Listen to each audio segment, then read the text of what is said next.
Ночь перед Рождеством. Лучшая рождественская история. Николай Гоголь. Последний день перед Рождеством прошел.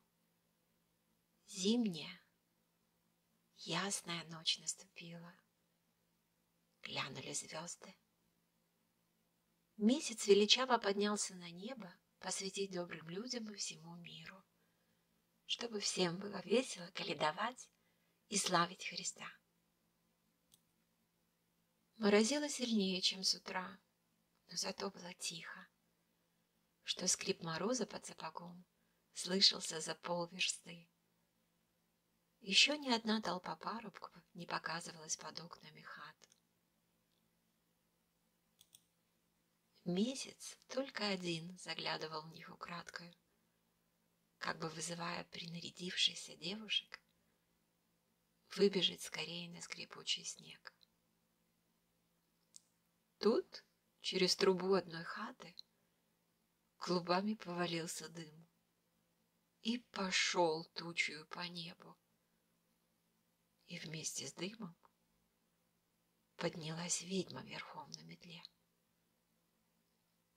Если бы в это время проезжал сорочинский заседатель на тройке обывательских лошадей, в шапке с барашковым околышком, сделанной по манеру уланскому, в синем тулупе, подбитом черными смушками, с дьявольски сплетенную плетью, которую имеет он обыкновенно подгонять своего ямщика, то он верно приметил ее бы, потому что от сорочинского заседателя ни одна ведьма на свете не ускользнет.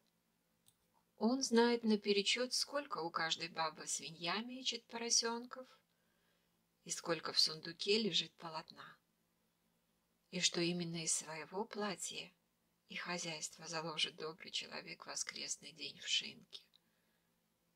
Но сорочинский заседатель не проезжал. Да и какое ему дело до чужих? У него своя волость.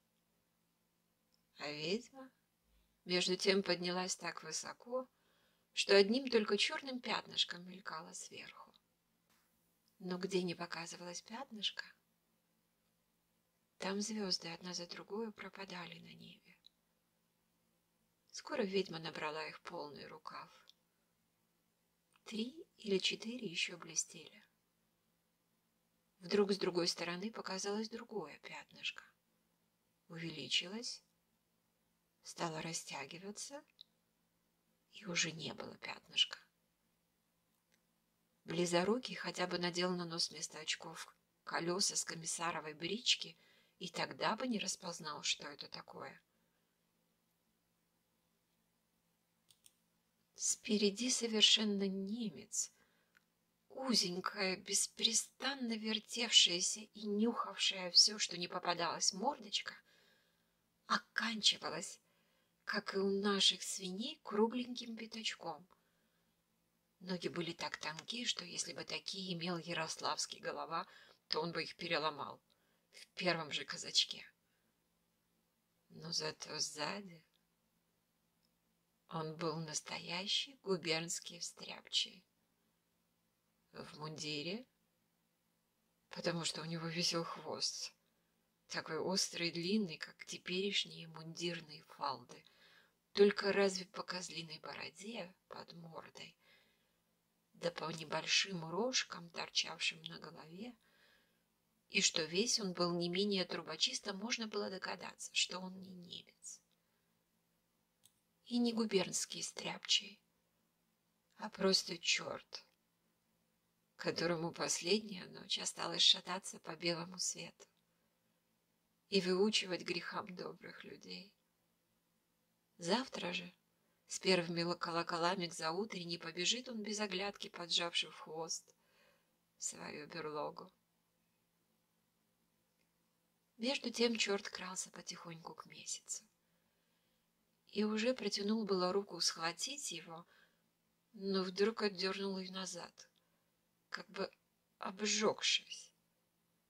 Пососал пальцы, заболтал ногою и забежал с другой стороны, и снова отскочил и отдернул руку. Однако ж, несмотря на все неудачи, хитрый черт не оставил своих проказ.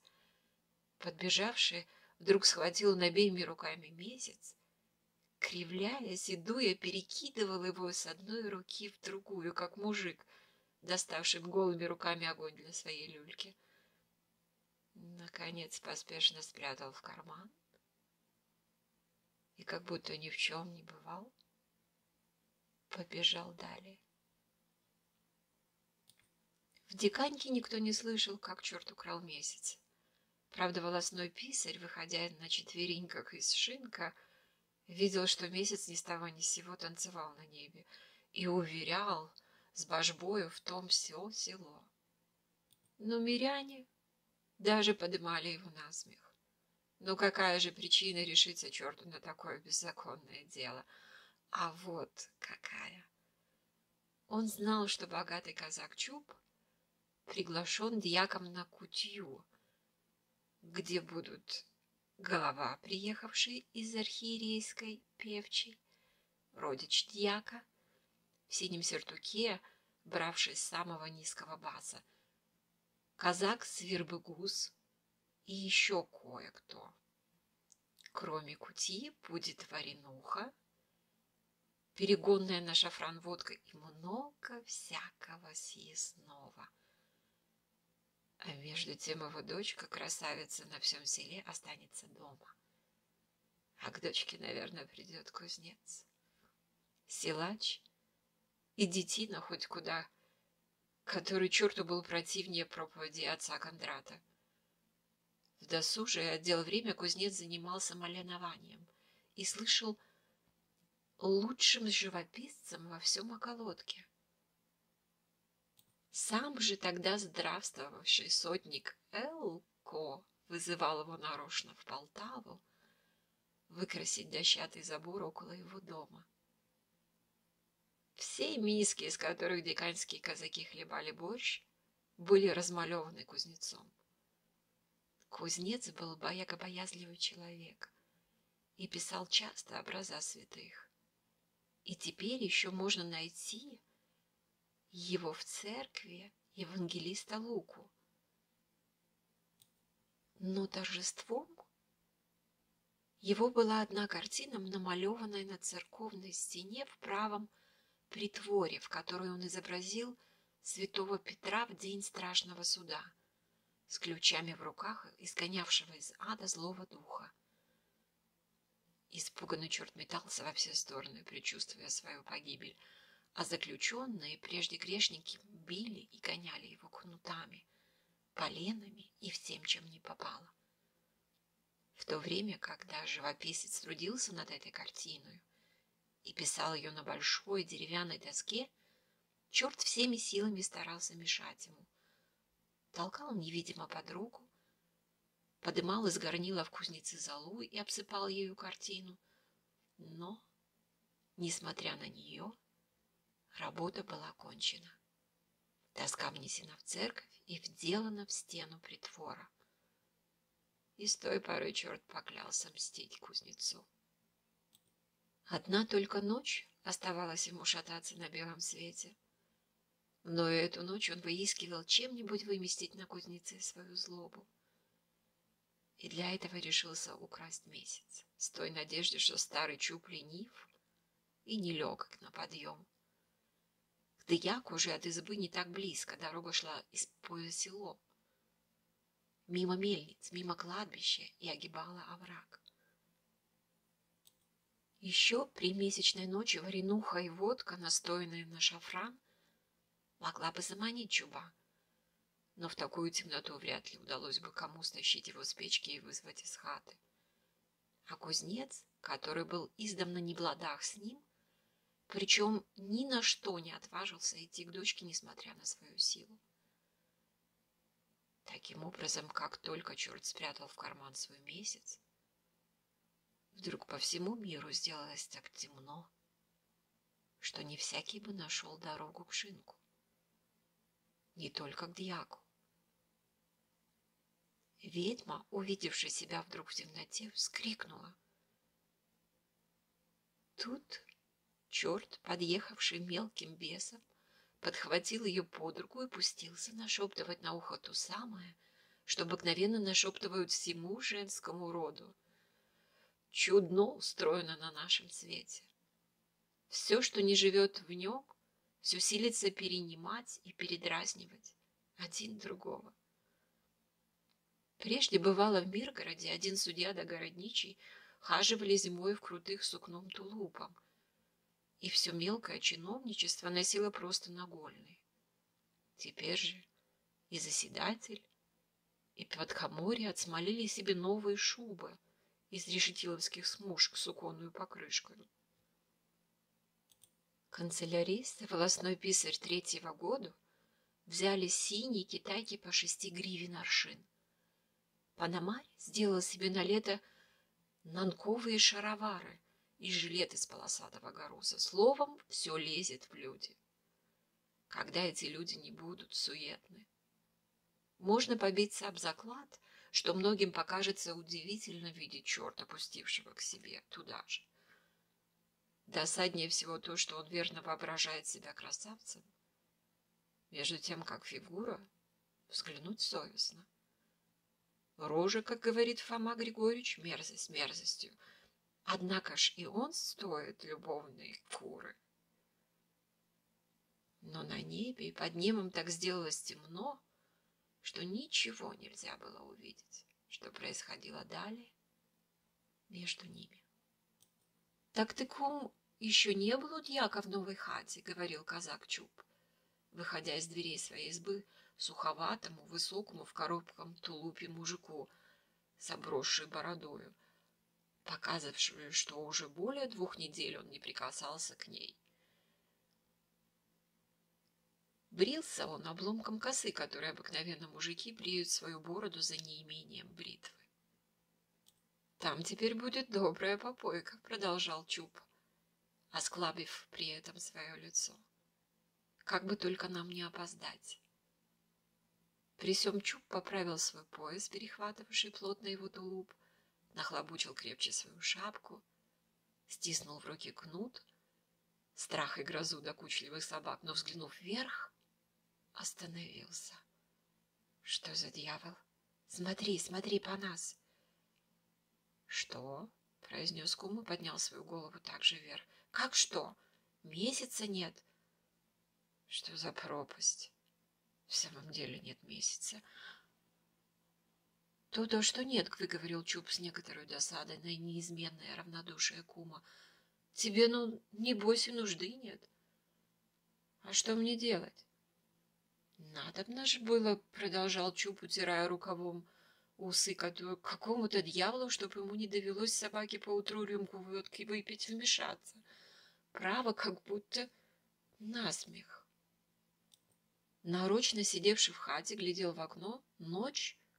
Чудо. Светло, снег блещет при месяце. Все было видно, как днем. Не успел выйти за дверь, и вот оно. Хоть глаза выколи. Чуб еще долго ворчал и бранился, а между тем в то время раздумывал, на что было решиться.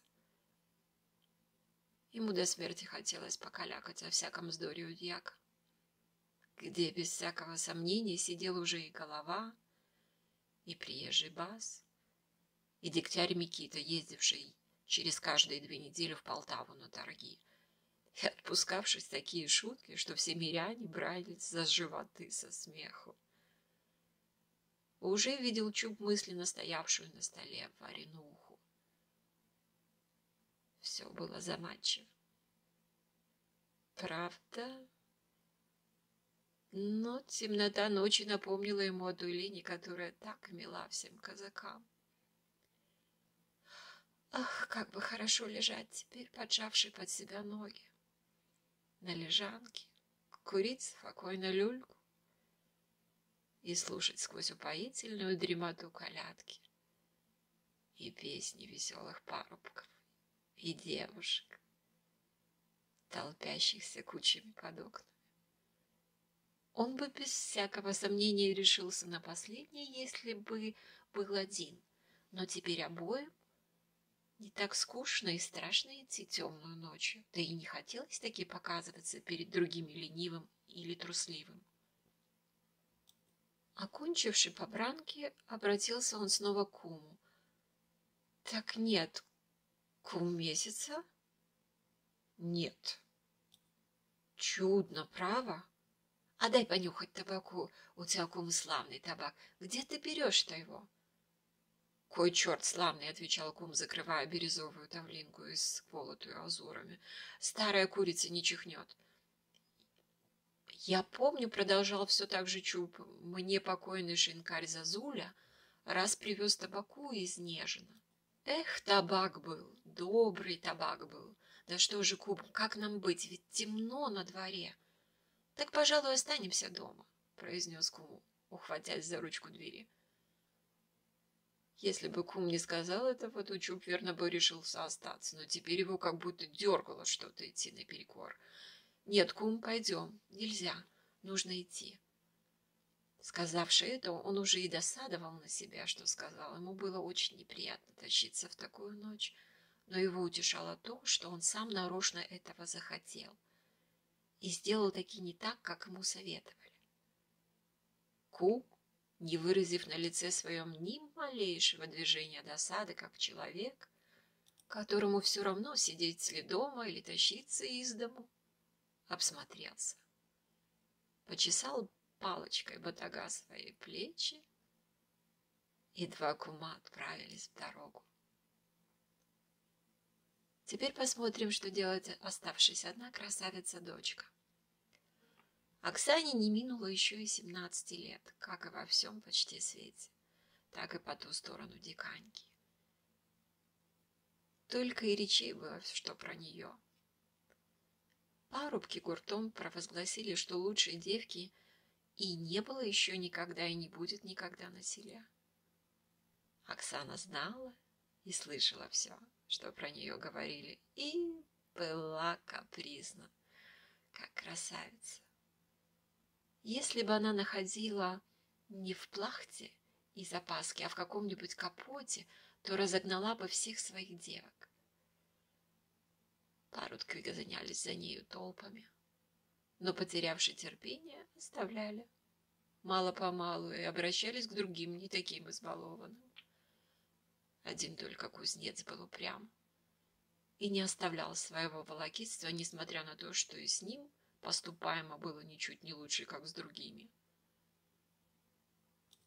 По выходе отца своего она долго еще принаряживалась и жеманилась перед небольшим в оловянных рамках зеркалом и не могла налюбоваться собою.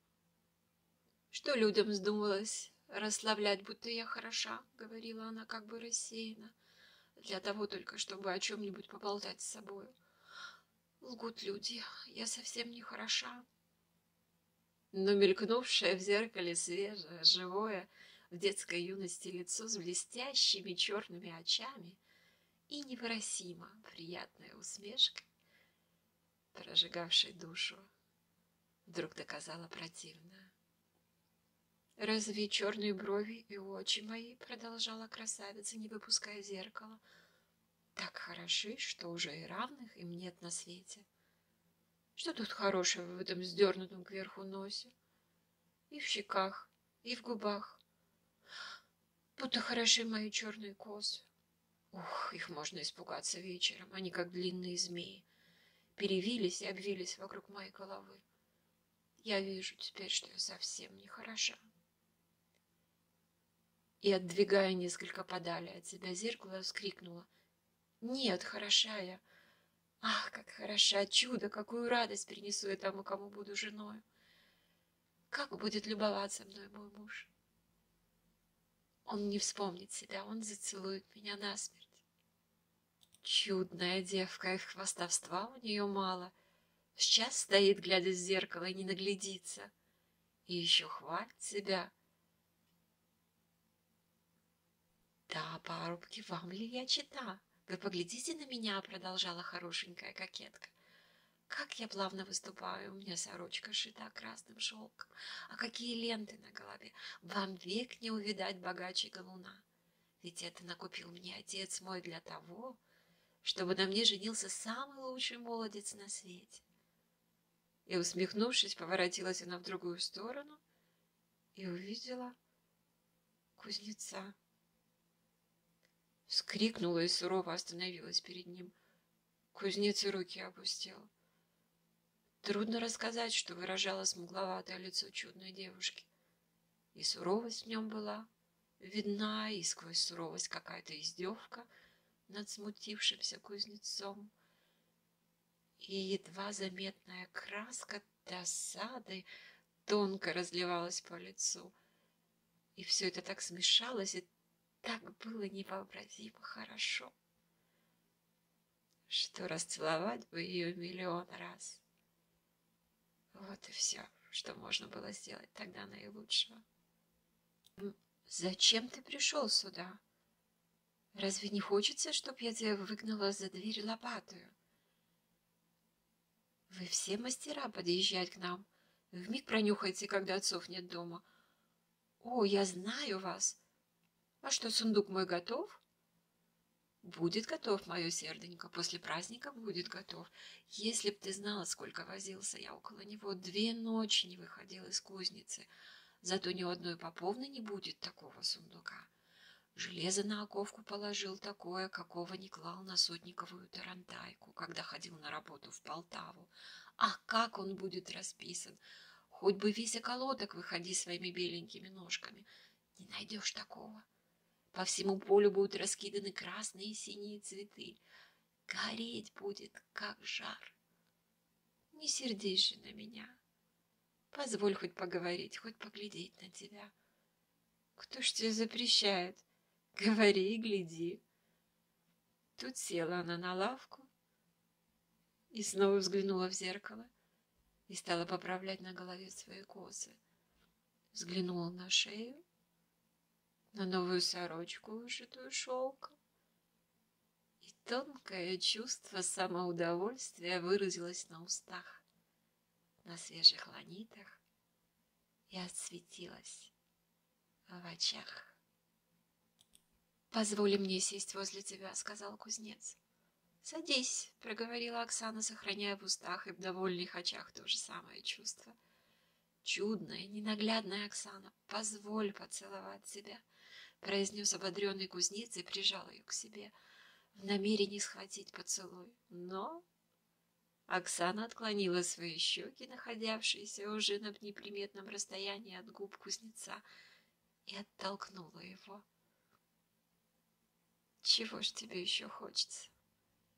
Ему, когда мед, так и ложка нужна. Поди прочь, у тебя руки жестче железа, да и сам ты пахнешь дымом. Я думаю, меня ты все обморал сажею». Тут она поднесла зеркало и снова начала перед ним хорашиться. «Не любит она меня», — думал про себя, повеся голову кузнец. «Ей все игрушки, а я стою перед нею, как дурак, и очей не свожу с нее. И все бы стоял перед нею, и век бы не сводил с нее очей. Чудная девка. Чего бы я ни дал, чтобы узнать, что у нее на сердце, кого она любит. Но нет ей нужды, нет ни таково. Она любуется сама собой. Мучит меня, бедного. Я с грустью не вижу света. А я ее так люблю, как ни один человек на свете не любил и не будет никогда любить. «А правда ли, что твоя мать ведьма?» — произнесла Оксана и засмеялась. И кузнец почувствовал, что внутри его все засмеялось. Смело этот был как будто разом отозвался в его сердце и в тихо встрепенувшихся жилах. И за всем тем досада запала в его душу, что он не во власти расцеловать так приятно засмеявшееся лицо. «А что мне до матери? Ты у меня мать и отец, и все, что не есть дорогого на свете. Если б меня призвал царь и сказал: кузнец Вакула, проси у меня всего, что не есть лучшего в моем царстве, все отдам тебе. Прикажу тебе сделать золотую кузницу, и ты станешь ковать серебряными молотами. Не хочу, сказал бы я царю, ни каменьев дорогих, ни золотой кузницы, ни всего твоего царства. Дай мне лучшую мою Оксану. Видишь, какой ты. Только отец мой сам не промах. Увидишь, когда он не женится на твоей матери, проговорила лукаво усмехнувшись Оксана. Однако девчата ко мне не приходят. Что бы это значило? Давно уже пора каледовать. Мне становится скучно. Бог с ними, моя красавица. Как бы не так, с ними верно придут парубки. Тут-то пойдут балы. Воображаю, каких наговорят смешных историй. Так тебе весело с ними? Да уж веселее, чем с тобою. А, кто-то стукнул. Верно, девчата с парубками. Чего мне больше ждать, говорил сам с собой кузнец. Она издевается надо мною. Ей я столько же дорог, как перержавевшая подкова. Но если ж так, не достанется, по крайней мере, другому посмеяться надо мною. Пусть только я, наверное, замечу, кто ей нравится более моего. Я отучу. Стук в двери и резко зазвучавший на морозе голос «Отвори!»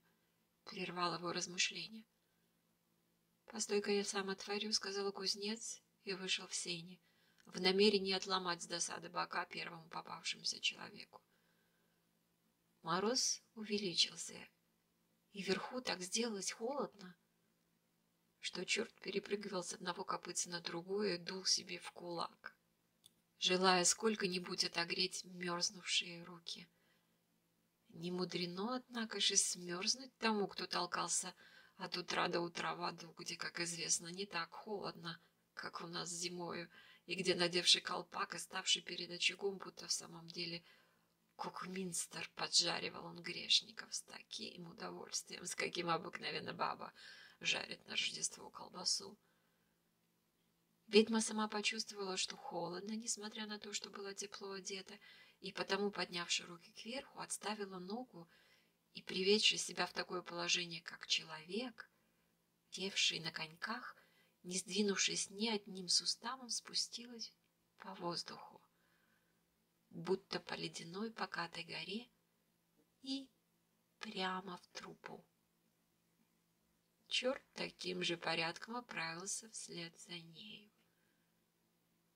Но так как это животное проворнее всякого фронта в чулках, то не мудрено, что он наехал при самом входе в трубу на шею своей любовницы, и оба очутились по просторной печке между горшками. Путешественница отодвинула потихоньку заслонку, поглядеть, не назвал ли сын ее Вакула в хату гостей. Но, увидевши, что никого не было, выключая только мешки, которые лежали посереди хаты, вылезла из печки, скинула теплый кожух, оправилась, и никто бы не мог узнать, что она за минуту назад ездила на метле.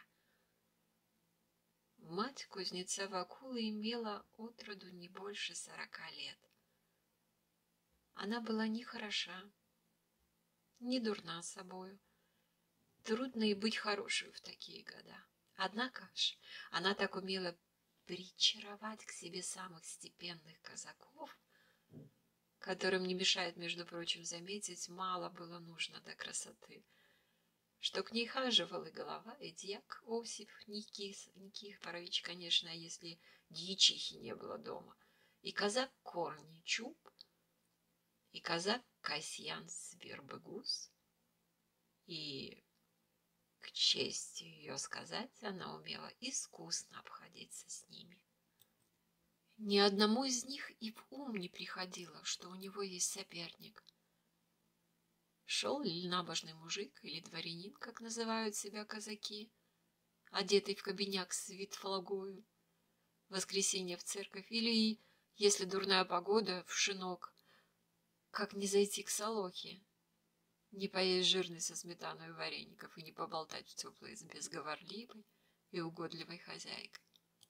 И дворянин нарочно для этого давал большой крюк, прежде чем достигал шинка.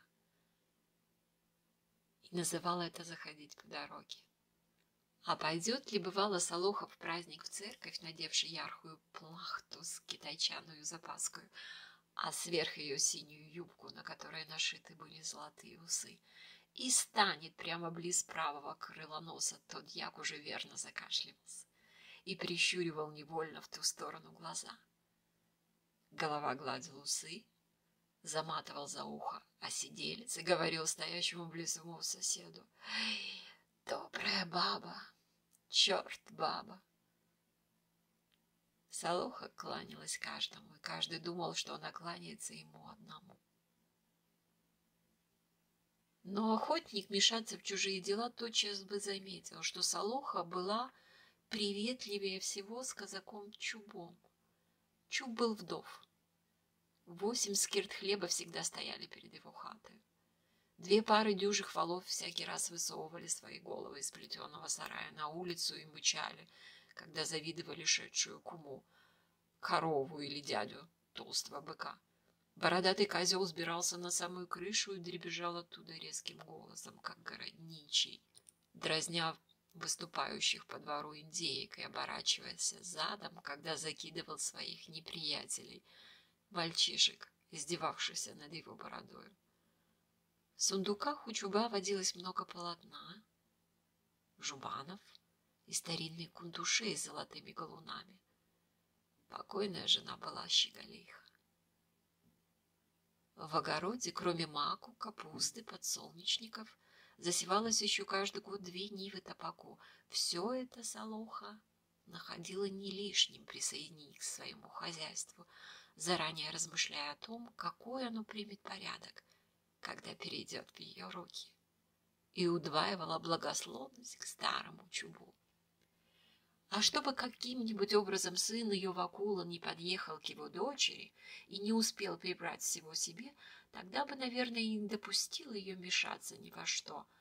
Она прибегнула к обыкновенному средству всех 40-летних кумушек — ссорить как можно чаще Чуба с кузнецом.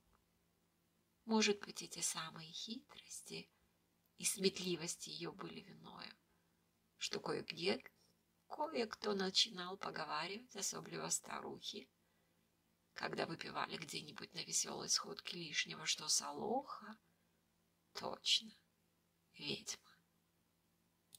Что парубок Кизя Колупенко видел у нее сзади хвост, величиною не более бабьего веретена, и что она еще в позапрошлый четверг черную кошкую перебежала дорогу, и что к попадье каждый раз прибежала свинья, закричала петухом, наделала голову, шапку отца Кондрата и убежала назад. Случилось, что тогда, когда старушки толковали об этом, пришел какой-то коровий пастух Тымиш Коростявый.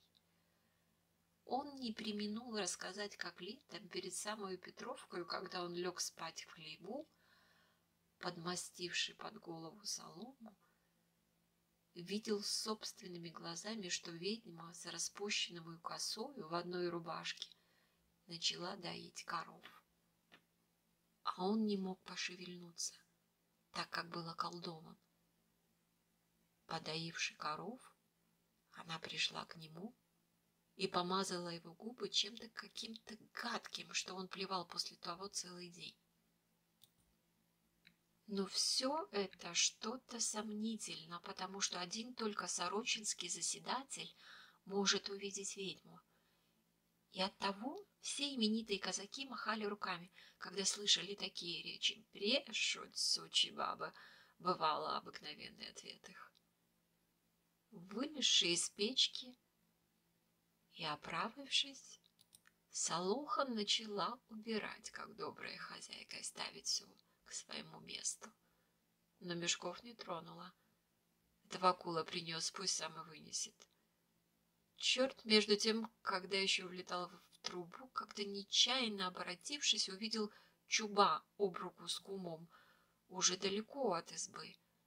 Вмиг вылетел он из печки, перебежал им дорогу и начал разрывать со всех сторон кучи замерзшего снега. Поднялась метель, в воздухе забелело, снег мотался взад и вперед сетью, угрожал залепить им глаза, рот и уши пешеходам. А черт улетел снова в трубу, в твердой уверенности, что Чуб возвратится вместе с кумом назад. Застанет кузнеца и отпочует его так, что он долго будет не в силах взять в руки кисть и малевать обидные карикатуры. В самом деле, едва только поднялась метель, и ветер стал резать прямо в глаза, как Чуб уже изъявил раскаяние, и, нахлобучивая глубже на голову капелюхи, угощал бобранками себя, черта и кума. Чуб был очень рад поднявшейся метели. До дьяка еще оставалось 8 раз больше того расстояния, которое они прошли. Путешественники поворотили назад. Ветер дул в затылок, но сквозь метущийся снег ничего не было видно. — Стой, кум, мы, кажется, не туда идем, — сказал немного отошедший Чуб. — Я не вижу ни одной хаты. Эх, какая метель! Свороти-ка ты, кум, немного в сторону. Не найдешь ли дороги? А я тем временем поищу здесь. Дернет же нечистая сила потаскаться по такой вьюге. Не забудь закричать, когда найдешь дорогу. Эх, какую кучу снега напустил в очи сатана! Дороги, однако ж, не было видно. Кум, отошедший в сторону, бродил в длинных сапогах взад и вперед и, наконец, набрел прямо на шинок. Эта находка так его обрадовала, что он позабыл все и, стряхнувший с себя снег, пошел в сени, нимало не беспокоясь об оставшемся на улице куме. Чубу показалось между тем, что он нашел дорогу. Остановившись, принялся он кричать во все горло, но, видя, что кум не является, решился идти сам. Немного пройдя свою хату, сугробы снега лежали около нее и на крыше. Хлопая намерзнувшими на холоде руками, принялся он стучать в дверь и кричать повелительно своей дочери, отпереть ее. — Чего тебе нужно? — сурово закричал вышедший кузнец. Чуб, узнавший голос кузнеца, отступил несколько назад. — Нет, это не моя хата, — говорил он про себя. — Мою хату не забредет кузнец. Опять же, если присмотреться хорошенько, то и не Кузнецова. Чья бы была эта хата? Вот на, не распознал. Это хромого Левченко, который недавно и женился на молодой жене. У него одного только хата похожа на мою. Тут-то мне показалось, что сначала немного чудно, что так скоро пришел домой. Однако ж Левченко сидит теперь у дьяка. Это я знаю. Зачем же кузнец? Хе-хе-хе, он ходил к его молодой жене. Во как!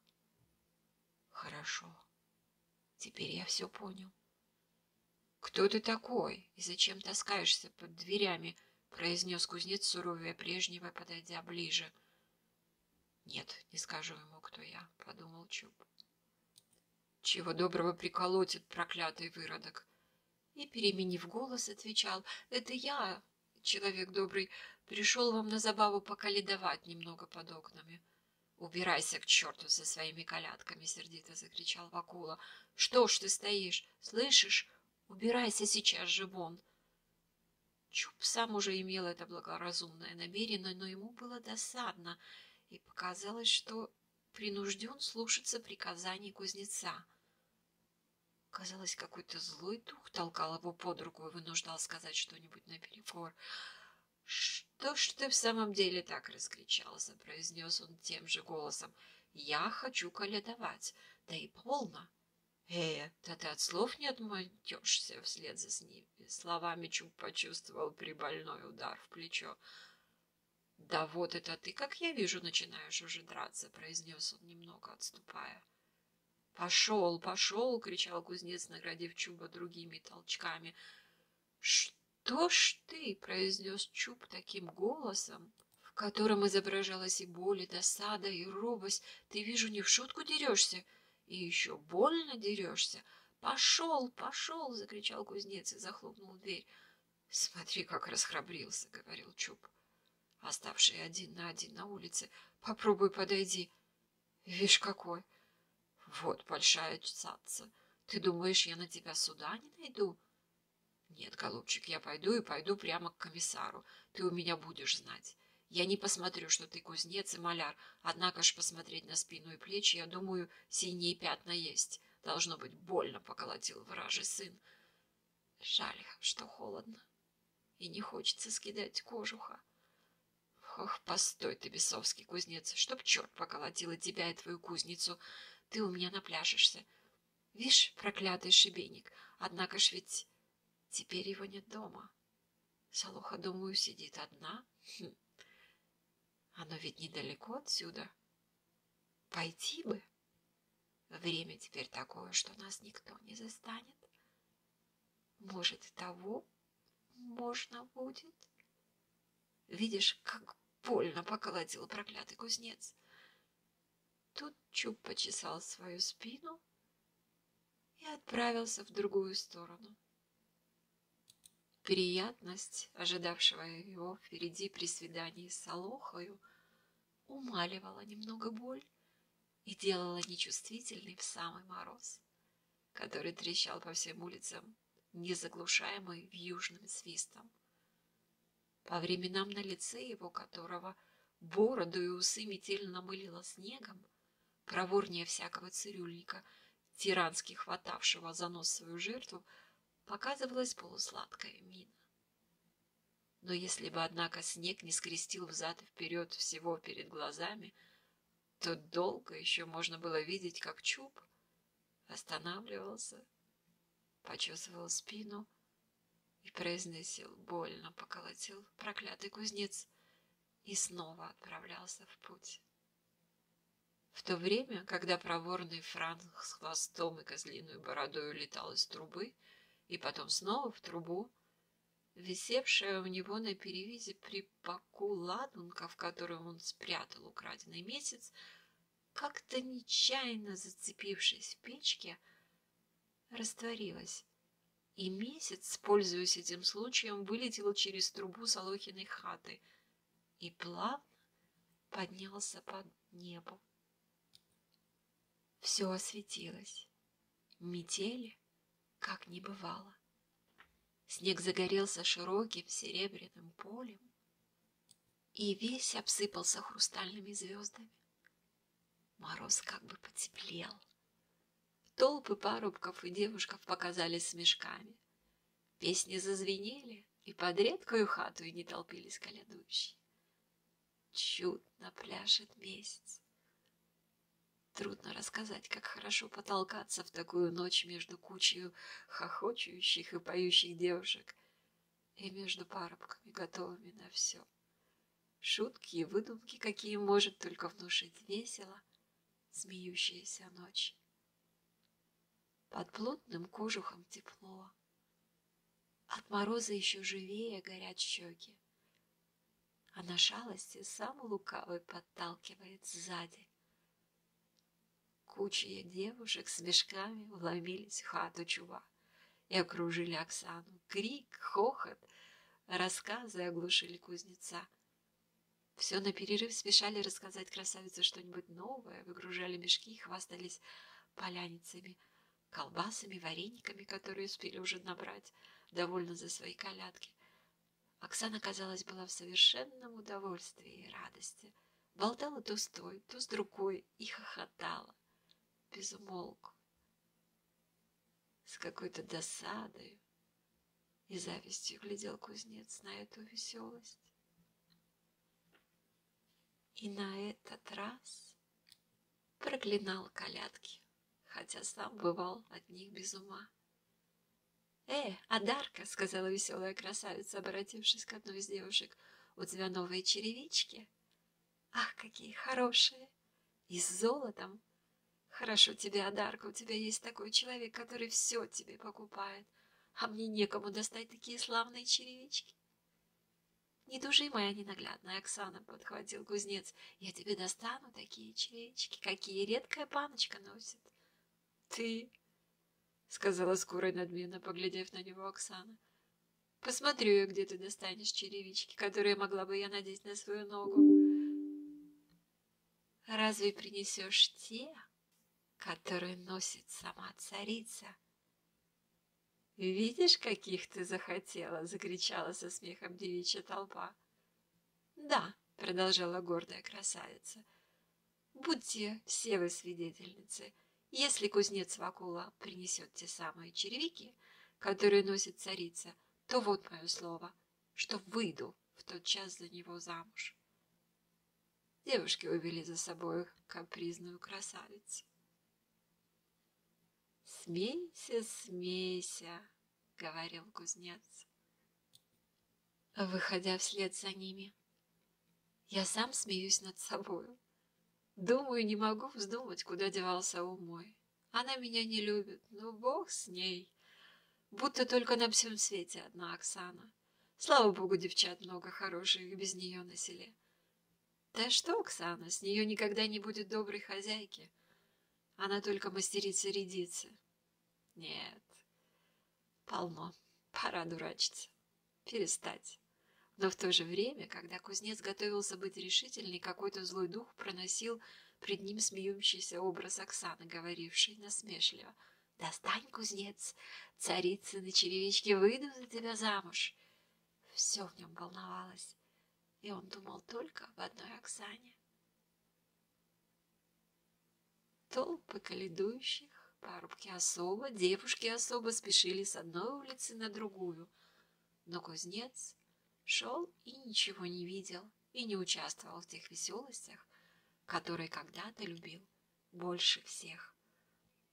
Черт, между тем, не на шутку разнежился у Солохи, целовал ее руку с такими ужимками, как заседателю поповны, брался за сердце, охал и сказал напрямик, что если она не согласится удовлетворить его страсти и, как водится, наградить, то он готов на все. Кинется в воду, а душу отправит прямо в пекло. Солоха была не так жестока, при том же, черт, как известно, действовал с ней заодно. Она таки любила видеть волочившую за собой толпу и редко бывала без компании. Этот вечер, однако ж, думала провесть одна, потому что все именитые обитатели села званы были на кутью к дьяку. Но все пошло иначе. Черт только что предъявил свое требование, как вдруг послышался голос дюжего головы. Солоха побежала отворить дверь, а проворный черт влез в лезавший мешок. Голова, стряхнув со своих капелюх снег и выпивший из рук Солохи чарку водки, рассказал, что он не пошел к дьяку, потому что поднялась метель, а, увидевши свет в его хате, завернул к ней в намерении провести весь вечер с нею. Не успел голова это сказать, как в дверь послышался стук и голос дьяка. «Спрячь меня куда-нибудь», — шептал голова, — «мне не хочется теперь встретиться с дьяком». Солоха думала долго, куда спрятать такого плотного гостя. Наконец выбрала самый большой мешок с углем. Уголь высыпала в катку, и дюжий голова влез с усами, с головой и с капелюхами в мешок. Дьяк вошел, покряхтывая, потирая руки, рассказал, что у него не был никто, и что он сердечно рад этому случаю погулять немного у нее, и не испугался метели.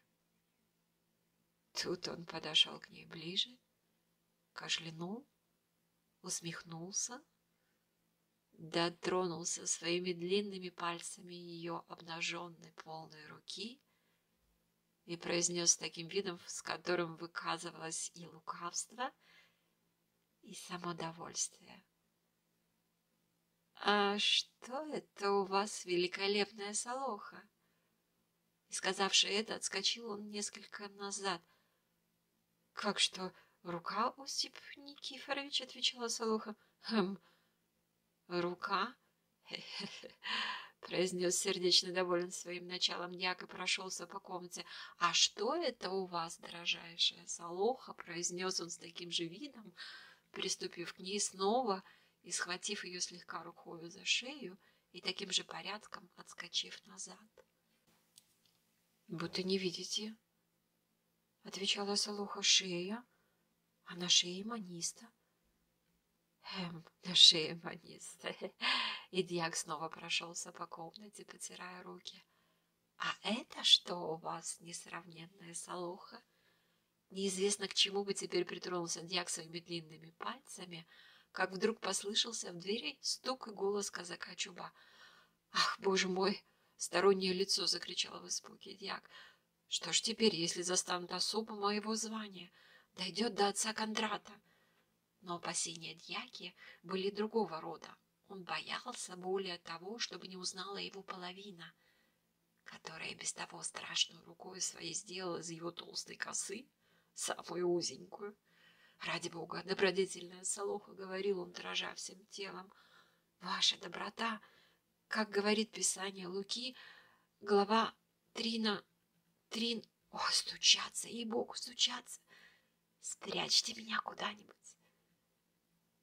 Солоха высыпала уголь в катку из другого мешка, и не слишком объемистый телом дьяк влез в него и сел на самое дно, так что сверх его можно было насыпать еще с полмешка угля. «Здравствуй, Солоха», — сказал, входя в хату Чуб. «Ты, может быть, не ожидала меня, а? Правда, не ожидала? Может, я помешал?» Продолжал Чуб, показывал на лице свою веселую значительную мину, которая заранее давала знать, что неповоротливая голова его трудилась и готовилась отпустить какую-нибудь колкую и затейливую шутку.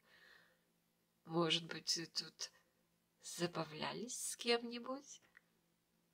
Может быть, ты кого-нибудь спрятала уже, а?»